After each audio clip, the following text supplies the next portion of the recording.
Thriller cinema কিংবা হালফিলের ওটিটির crime সিনে দেখা যায় এরকম দৃশ্য, কিন্তু রিলের থেকে রিয়েলও যে কোনো অংশে কম নয়। বুধবার ভোরে তার প্রমাণ মেলে হাওড়ার পিলখানার সেকেন্ড বাই লেনে। ভয়ঙ্কর এই ঘটনা ধরা পড়ে সিসিটিভি ক্যামেরায়।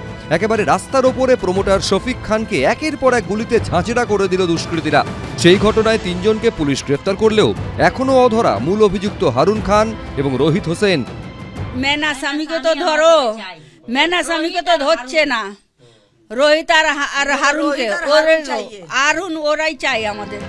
বুধবার গভীর রাতে হাওড়া সিটি পুলিশের গোয়েন্দারা এবং গোলাবাড়ি থানা জোড়াসাঁকোর গোপন আস্তানা থেকে 3 জনকে গ্রেফতার করে।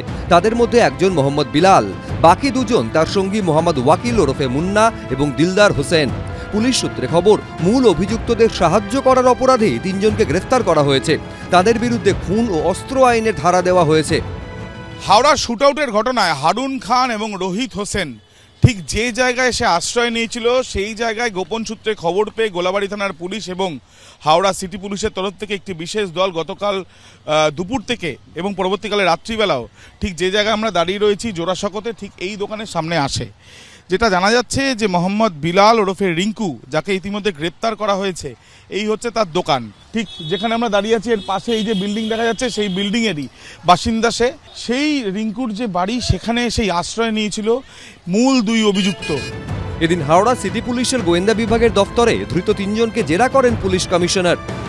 আমরা 3 জনকে অ্যারেস্ট করেছি, তারা ক্লোজ অ্যাসোসিয়েট আর তারা ওকে হেল্প করেছে হারুনকে প্রি অ্যান্ড পোস্ট।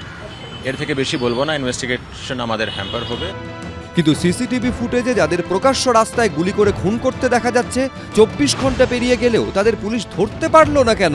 ইতিমধ্যে এতটাই হারুন খানের তৃণমূল যোগের অভিযোগ উঠেছে, কারণ ঘটনার পরপরই ভাইরাল হয়েছে বিভিন্ন ভিডিও ও ছবি। কোথাও দেখা যাচ্ছে হাওড়া উত্তরের তৃণমূল বিধায়ক গৌতম চৌধুরীর মোটরবাইকের পেছনেই বসে আছেন হারুন, কোথাও আবার তৃণমূল বিধায়কের গা ঘেঁষে হাঁটতে দেখা যাচ্ছে তাকে। এই কারণেই কি এখনো ধরাছোঁয়ার বাইরে রয়েছে এতটাই? পরিবারের পাশাপাশি এই প্রশ্ন তুলছে বিরোধীরাও। মূল অভিযুক্তদের গ্রেফতারির দাবিতে এদিন গোলাবাড়ি থানার সামনে বিক্ষোভ দেখায় বিজেপি। ব্যারিকেড দিয়ে পুলিশ তাদের আটকানোর চেষ্টা করলে তুমুল উত্তেজনা ছড়ায়। একে হারুন, তাই তৃণমূল, তাই বিধায়ক। একে ধরবে কে? কে কাকে ধরবে? কেন ধরবে? হারুন খান, রোহিত হোসেন তারা গুলি করবে না তৃণমূলের আমলে? বিধায়কের গাড়ির পেছনে তারা চেপে ঘুরে বেড়ায়, বাইকের পেছনে। আপনারাই তো টিভিতে দেখিয়েছেন। স্থানীয় বিধায়ক গৌতম চৌধুরী তিনি অনেক মানুষের সঙ্গে মেশেন। রাজনীতিবিদ বা জনপ্রতিনিধিদের এটা করতে হয়। এখন তার মধ্যে কে কখন কবে কি করবে গ্যারান্টি কে দেবে? এটা তো সব জায়গায় দেখা গেছে। প্রধানমন্ত্রীর সঙ্গে দেখা যায়নি সেই ব্যবসায়ীদের যারা ভারতবর্ষের ব্যাংক থেকে কোটি কোটি টাকা লুট করে বিদেশে পালিয়ে গিয়েছে।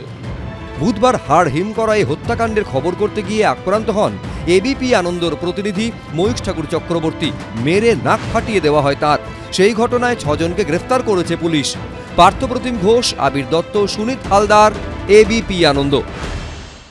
এবিপি আনন্দ, এগিয়ে থাকে, এগিয়ে রাখে।